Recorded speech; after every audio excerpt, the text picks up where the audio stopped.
Welcome to my YouTube channel brilliant academic and competitive classes. तो आज हम पढ़ाने वाले हैं कक्षा 10 की गणित प्रश्नावली 1.3 का दूसरा और तीसरा प्रश्न।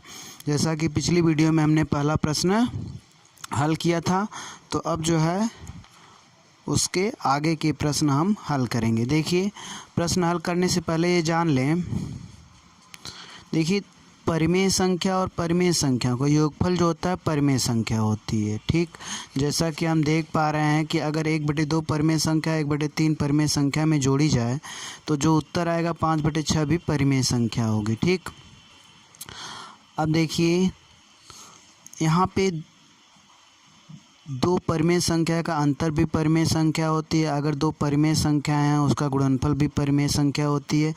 और अगर दो परिमेय संख्या है और एक दूसरे से भाग दिया जाए तो जो भागफल आएगा वो भी परिमेय संख्या होगी। ठीक, और हमने पीछे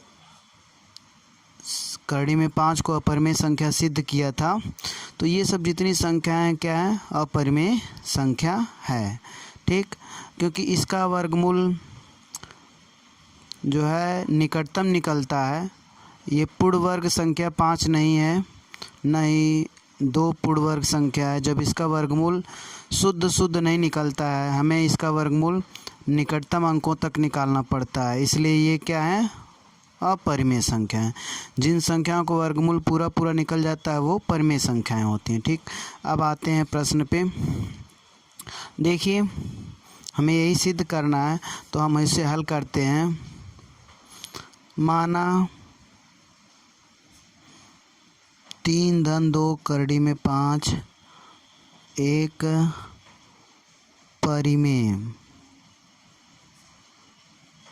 परिमेय संख्या है। इसे हम क्या मान लेते हैं, परिमेय संख्या। ठीक ना।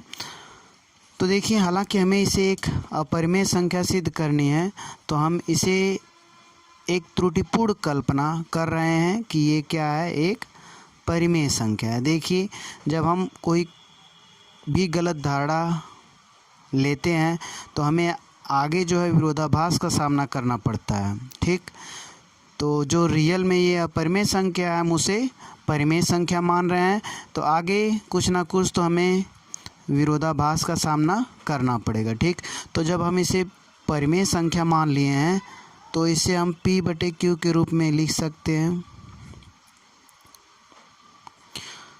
जहाँ Q नॉट इक्वल टू 0 है। ठीक, तो देखिए, अब अगर 2 करड़ी में 5 बराबर P/Q, अगर 3 को पक्षांतर करेंगे इधर लाएंगे। ठीक, अब देखिए परिमेय संख्या में से एक 3 परिमेय संख्या को हम घटाएंगे तो जो भी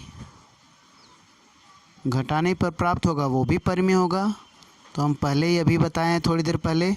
तो Q में ये घटा देंगे तो हमारे पास क्या बचेगा, P-3Q/Q, तो ये भी परिमेय होगा। ठीक, अब देखिए, हम 2 करड़ी में 5 बराबर हमें क्या मिला, P-3Q/Q। ठीक ना। और करड़ी में 5 बराबर हमें क्या मिल जाएगा, तो देखिए करड़ी में 5 बराबर 2 इधर है, पक्षांतर करेंगे तो भाग होगा 2 से, और 2 से भाग देंगे तो हम जानते हैं कि ये क्या हो जाएगा, इसका रेसिप्रोकल होके गुणा हो जाता है। या पूरा कर दे रहे हैं आपको समझ में, ताकि आसानी से आ जाए। ठीक ना। इसके बराबर क्या होगा, P-3Q/2Q। ठीक,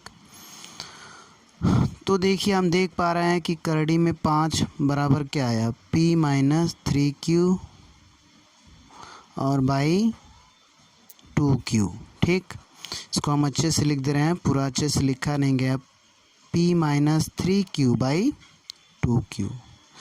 आप देख पा रहे हैं कि यहाँ पे ये परिमेय संख्या थी, यहाँ पे परिमेय संख्या से भाग दिया गया, जो भी भागफल आएगा वो भी तो परिमेय संख्या होगी। ठीक, तो ये क्या हो गया, परिमेय संख्या हो गया। ठीक, तो करड़ी में 5 अपरिमेय है और इसके बराबर क्या आ गया, एक परिमेय संख्या हमें मिल गई। ठीक, ये क्या है, परिमेय संख्या है।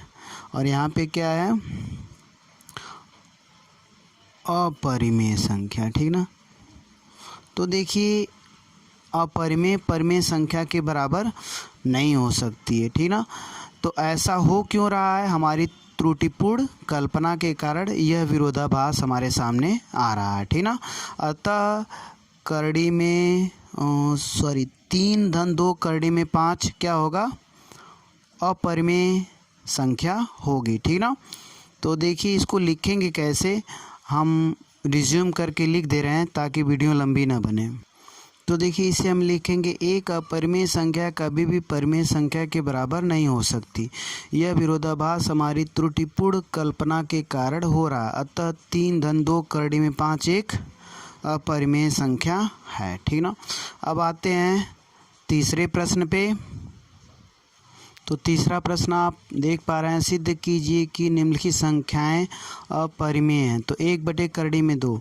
तो देखिए 1 करड़ी में 2 को हम कैसे सिद्ध करेंगे, तो पहले हम इसको छोटा कर लेते हैं या परिमेयीकरण कर लेते हैं। करड़ी में 2 से ऊपर नीचे गुणा कर दे रहे हैं, करड़ी में 2/2 हो गया, ठीक ना।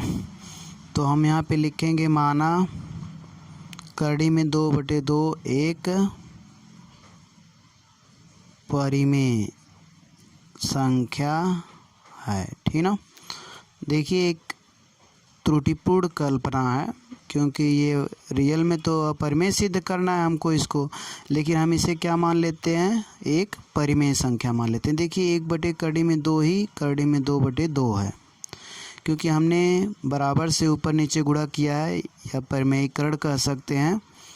हर को जो है एक नंबर में बनाया है, तो करड़ी में 2 ऊपर हो गया और 2 नीचे हो गया, ठीक। तो ये परिमेयीकरण है। इस तरह 1/करड़ी में 2 को ही हम करड़ी में 2/2 कह सकते हैं, ठीक। तो माना करड़ी में 2/2 एक परिमेय संख्या है, तो यहाँ पे हम करड़ी में 2/2 बराबर लिख सकते हैं P/Q, Q not equal to 0, ठीक। जहाँ Q नॉट इक्वल टू 0 है। अगर हम करड़ी में 2 बराबर लिखना चाहें, तो ये देखिए 2 इधर होगा तो 2P/Q हो गया, ठीक। ये परिमेय संख्या था, देखिए 2 से जब गुणा होगा तभी परिमेय होगा, ठीक ना। तो यहाँ पे आप देख पा रहे हैं करड़ी में 2 क्या है, अपरिमेय है, ठीक। और यहाँ पे क्या है, परिमेय, ठीक। ये देखिए दोनों कभी भी बराबर नहीं हो सकते हैं, क्योंकि एक अपरिमेय संख्या एक परिमेय संख्या है। तो ऐसा हो क्यों रहा है, हमारी त्रुटिपूर्ण कल्पना के कारण हो रहा है, ठीक ना।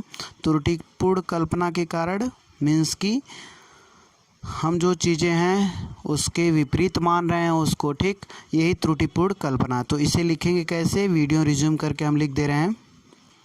तो हम देख पा रहे हैं अपरिमेय संख्या परिमेय संख्या के बराबर हो जा रही है।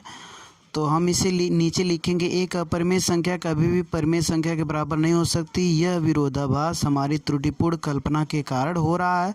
अतः करड़ी 1/करड़ी में 2 एक अपरिमेय संख्या है, ठीक।